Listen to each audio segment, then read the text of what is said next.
Hi everyone, Connie Douglas here from Great Stampin' with Connie, and today I have another suite to share with you.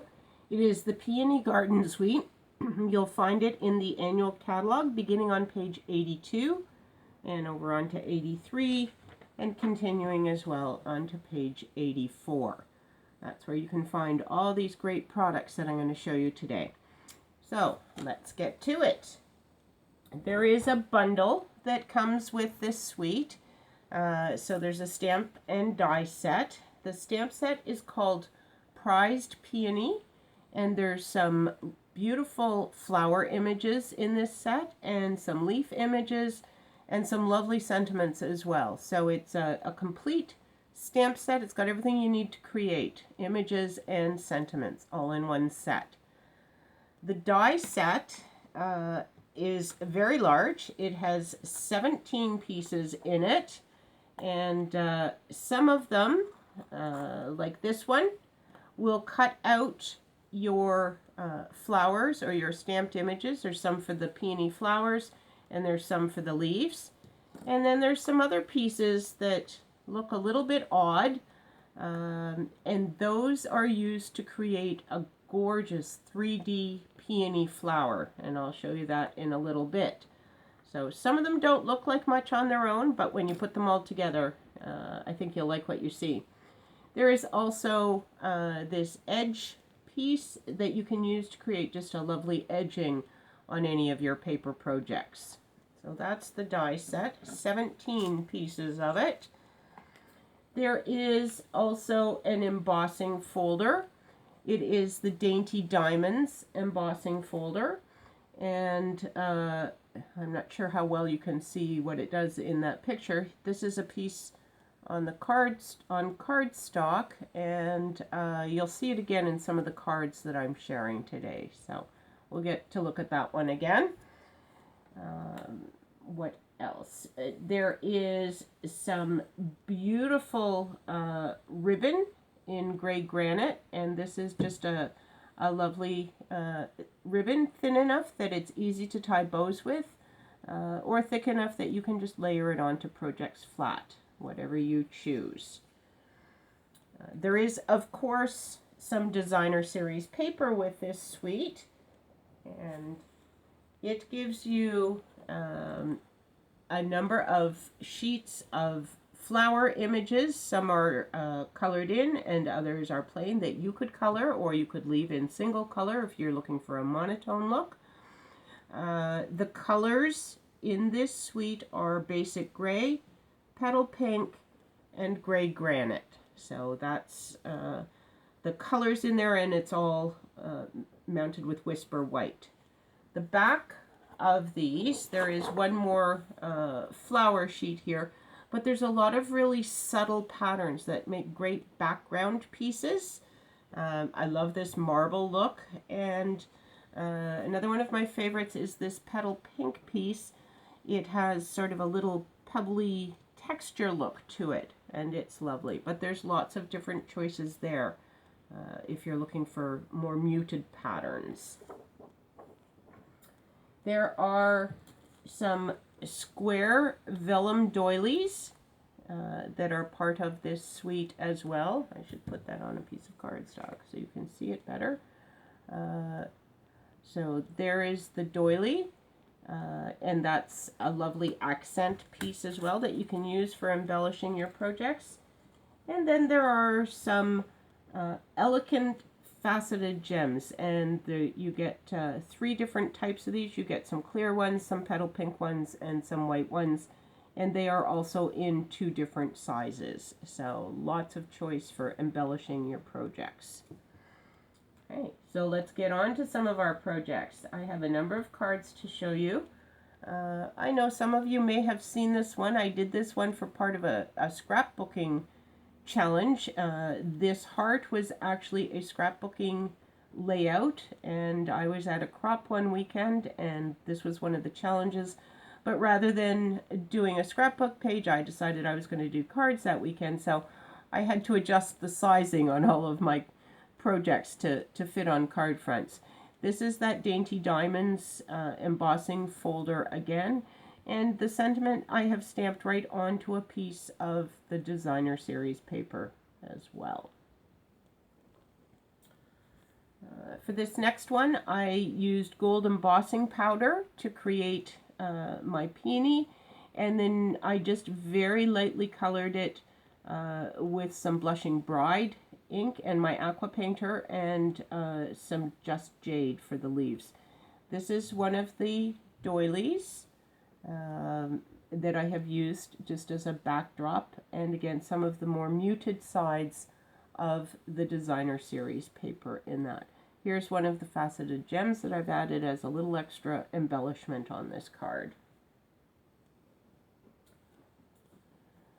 This one again I embossed, but I used white embossing powder this time, and again I colored it with Blushing Bride and my aqua painter. Here is the ribbon from the suite that you can see, and I've used some of the new in color 6x6 designer series paper. This is Just Jade. I've used that for my background.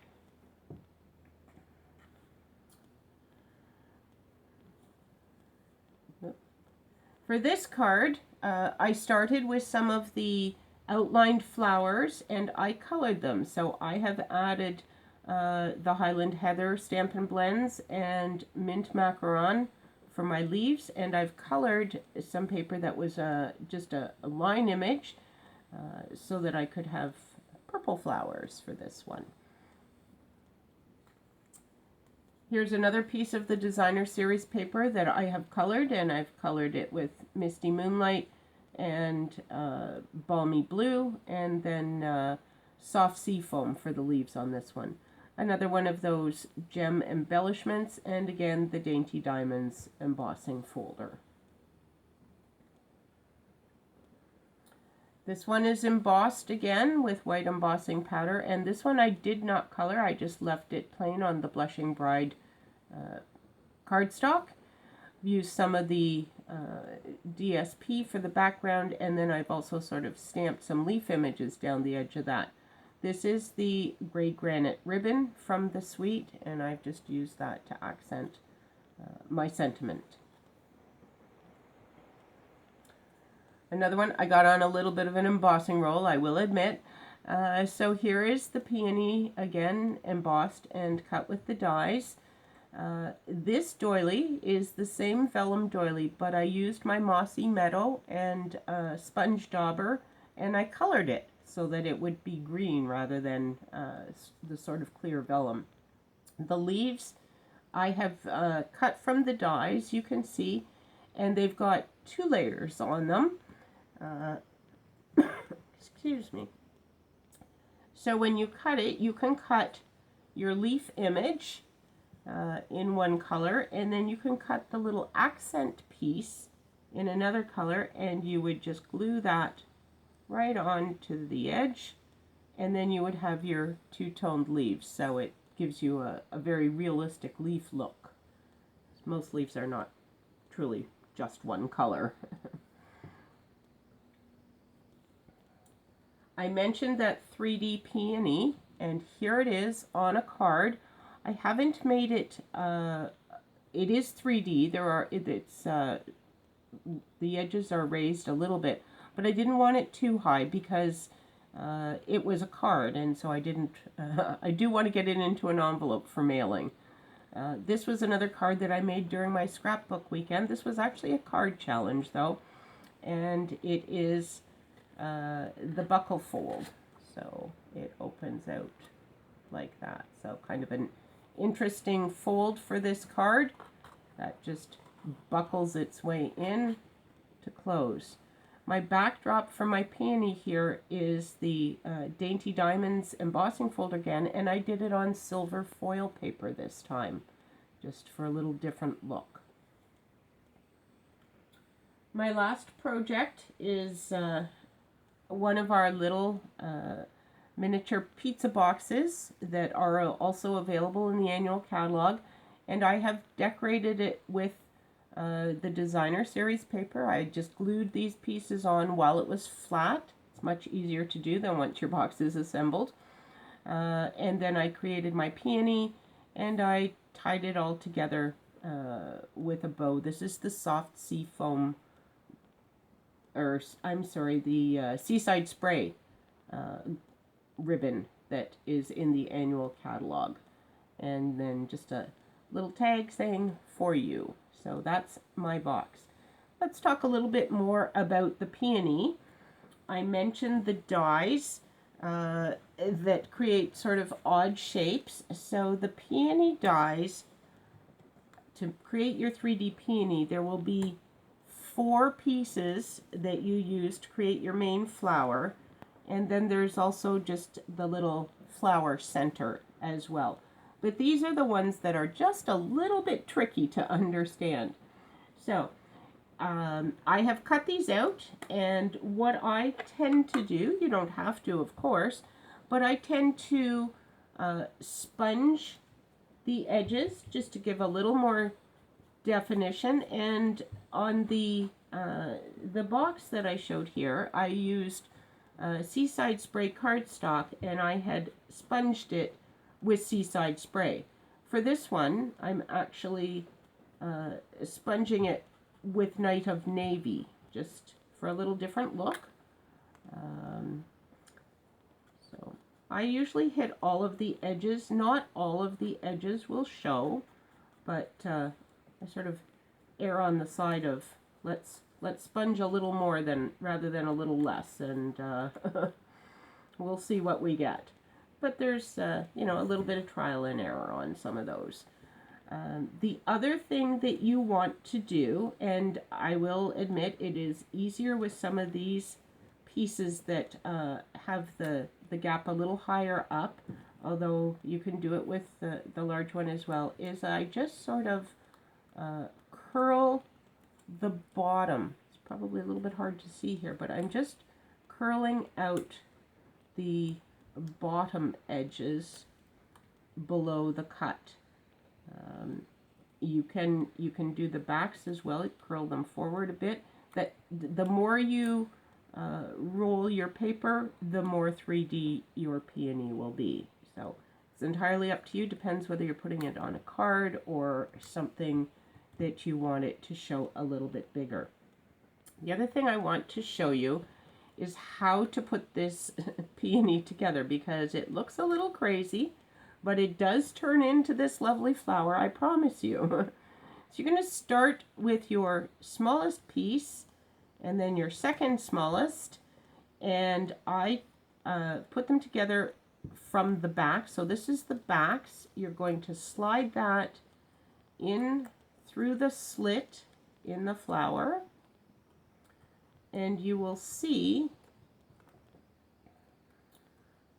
down at the bottom here, there's 2 little tab points, and you're going to line those up, and that's where you will glue it together. Take those 2 pieces, you put them, again, I'm working through the back, and you push them down in, and there's a tab on this one as well. So you're going to line those up, and then into the last piece, and again there is a tab here, and this will get your whole flower all lined up and centered. Oops, get through there. There we go. So again, I'm going to line up these 2 tabs. Once you have all your layers in, I go back and just lift these a little bit, add a little bit of glue just to hold it in place. But now you can see, and I didn't take the time to sponge all these layers and curl them, but that is your peony. Once you have it all together and glued and rolled the way you like, you can just tuck this little flower center in wherever you like. And you can do it in the same color, or you can do it in a different color. Again, there's no right or wrong when you're doing paper crafting. On this one, I used the same cardstock, but then I colored it with Wink of Stella. I'm not sure whether that really shows up in the video or not, but that was what I did on that one. So that's just a really quick tutorial on how to put the peony together. I have some photos that I will post on my blog when I put this video up. So you'll be able to see I've marked dots on the back where you're lining up those tabs. And once you've done a few, like anything, it gets easier with practice. So that's the Peony Suite. I hope you've enjoyed it. It's a beautiful suite and gives you lots of options for creating both cards as well as 3D items. That's it for today. Happy stamping, everyone.